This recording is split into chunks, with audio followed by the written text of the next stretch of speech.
একটা হচ্ছে শিক্ষার সর্বনাশ। কত স্কুল আছে যেখানে 100টার বেশি বাচ্চা আছে, অথচ প্রায় প্রাথমিক স্কুল একটা মোটে মাস্টার, ক্লাস 1 থেকে 5 অব্দি একটা মাস্টার দিয়ে কি করে হয়? সরকারি শিক্ষা ব্যবস্থার থেকে পলায়ন হচ্ছে। একটা তো হচ্ছে জনবিন্যাসের পরিবর্তিত অবস্থা, যে বাচ্চার সংখ্যা আমাদের কমছে আগের থেকে। তাছাড়াও যেটা হচ্ছে, এখন সবাই ভেবে নিয়েছে যে সরকারি স্কুলে লেখাপড়া হবে, বিনামূল্যে সরকারি স্কুল ছেড়ে ওরা যাচ্ছে বেসরকারি স্কুল।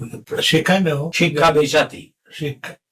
আরেকটা পরিসংখ্যান দেখলাম, এটা অমর্ত্যবাবুর যে রয়েছে প্রতিচি ট্রাস্ট, ওরা একটা করেছে। সে প্রতিচিতে বলছে যে সরকারি স্কুলগুলোতে মাস্টারদের মাইনে সরকার দেয়, আর বোধহয় বছরে 12,000 টাকা। 2018 সালে ওরা দেখাচ্ছে 12,000 টাকা দিত সব। তাতে বিদ্যুতের বিল দিতে হবে, চক ডাস্টার পরিষ্কার করা, এই সমস্ত। ওরা হিসেব করে দেখেছে ওখানে 12,000 টাকায় যদি দেখা যায় যে 33,000 করা যেত, তাহলে এটা সমস্যা মিটে যেত। খুব বেশি টাকা নয়, সবগুলো প্রাথমিক স্কুল মিলিয়ে হয়তো 150 কিংবা 200 কোটি টাকা লাগবে। উনি তো দুয়ারে সরকার, আপনার পাড়া আপনার সমাধান এই করে করছেন, কিন্তু এটা নয়। তার ফলে স্কুলগুলোতে আমি যাই, আমি প্রাথমিক স্কুলগুলোতে অনেক জায়গায় যাই, এটি আমার প্রাপ্তি। ওখানে যে দেখি হচ্ছে না, মেরামত হচ্ছে না, ঝাড় দেওয়ার লোক নেই, চক ডাস্টার নেই, একটা যে বাচ্চাদের অনুষ্ঠান করবে, কোন সাংস্কৃতিক অনুষ্ঠান, তার জন্য পয়সা নেই। কিছু কিছু কমিটেড যারা মাস্টারমশাই, তারা ওদের সামান্য মাইনের থেকে কিছু চাঁদা করে তুলে করছেন, কিন্তু সেটা তো দীর্ঘমেয়াদী